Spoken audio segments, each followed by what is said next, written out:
আগামীকাল শুরু হচ্ছে আসল বিশ্বকাপ। মাঠে নামছে ব্রাজিল।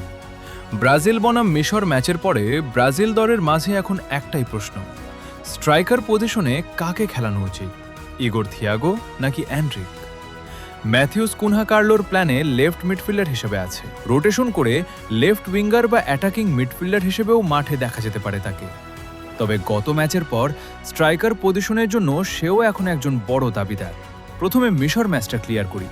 ফার্স্ট হাফে মিডফিল্ড ধরে রেখে অন দ্য বলে খেলেছে ব্রাজিল। মিশর বারবার হাই প্রেস করলেও ব্রাজিল চাপ সামলে রেখেছে। বল লুজ করলে প্রেসও করেছে, আর এর ফলে বেশ কিছু চান্স ক্রিয়েট করতে পেরেছে ব্রুনো গুমাইরেজ, ক্যাসেমিরোরা। তাদের লাইন ব্রেকিং পাস, থ্রু পাসগুলো ডাইরেক্ট ফাইনাল থার্ডে ডেলিভার হচ্ছিল প্রায় প্রতিবারই। কিন্তু ব্যর্থ হয়েছে ইগোর থিয়াগো, ব্যর্থ হয়েছে বিগ চান্স, হাফ চান্সগুলো গোলে কনভার্ট করতে। ইভেন কিছু চান্স ভিনিও মিস করেছে, তবে তার পজিশন অনুযায়ী ঠিক আছে। প্লাস ভিনির ফিনিশিং দুর্বলতা একটু ইমপ্রুভ হলেও লেফট থেকে বেশ কিছু থ্রেট ক্রিয়েট করেছে গতদিন।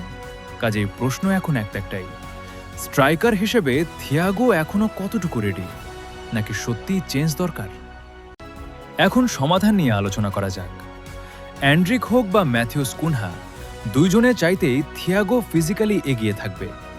প্রিমিয়ার লিগে খেলার দরুন খুব ভালো প্রেস করতে পারে, তবে নিচে নেমে খেলাটা খুব একটা না, বরং বক্স টু বক্স স্ট্রাইকার হিসেবে খুবই এফিশিয়েন্ট।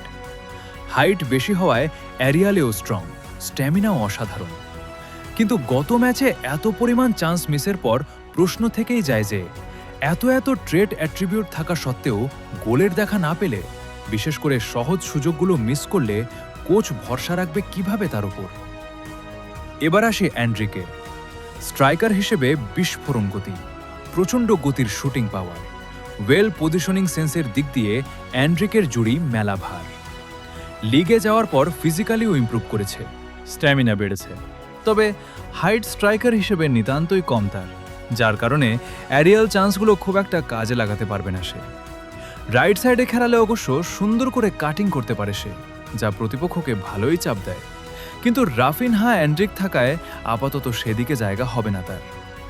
অ্যান্ড্রিকের জন্য আরেকটা বিষয়, আজ পর্যন্ত ন্যাশনালে সাবিন হয়ে নামলেই তার থেকে বেটার রেজাল্টটা পাওয়া গেছে। সর্বশেষ ম্যাথিউস কুনহা, যাকে বেশ কয়েকটা পজিশনে খেলানো যায়। Left midfielder, left winger, attacking midfielder, striker, এই পজিশনগুলোর প্রত্যেকটাতে কুনহা একজন ওয়ান প্লেয়ার। ফিজিক্যাল জোন বেশ ইমপ্রেসিভ, শুটিং পাওয়ার, গতি, স্ট্যামিনা সব দিক দিয়েই অলরাউন্ডার। স্ট্রাইকার হিসেবে খেলালে তার থেকে বেটার রেজাল্ট পাওয়া যাবে, কারণ কুনহা এমন একজন প্লেয়ার যে বক্স টু বক্স স্ট্রাইকারের চাইতে সেন্টার ফরওয়ার্ড হিসেবে খেলতে বেশি পছন্দ করে, যেখানে সে নিজে গোল করার পাশাপাশি নিচে নেমে অ্যাটাক বিল্ড আপে সাহায্য করে। কখনো কখনো ফলস নাইন রোলে ট্রানজিট হয়ে অন্যদেরও সুযোগ করে দেয়, যা টিমের অ্যাটাকিং ডেপথ আরও বাড়িয়ে দেয়। দরকার মতো ডিফেন্সিভ রোলেও ভালো কন্ট্রিবিউট করে। এছাড়াও কুনহার পজিশনিং সেন্স, বক্সে timely run make, curve shot elite লেভেলের, যা তাকে থিয়াগো বা অ্যান্ড্রিকের চাইতে শুরুর একাদশে থাকার দৌড়ে এগিয়ে রাখবে।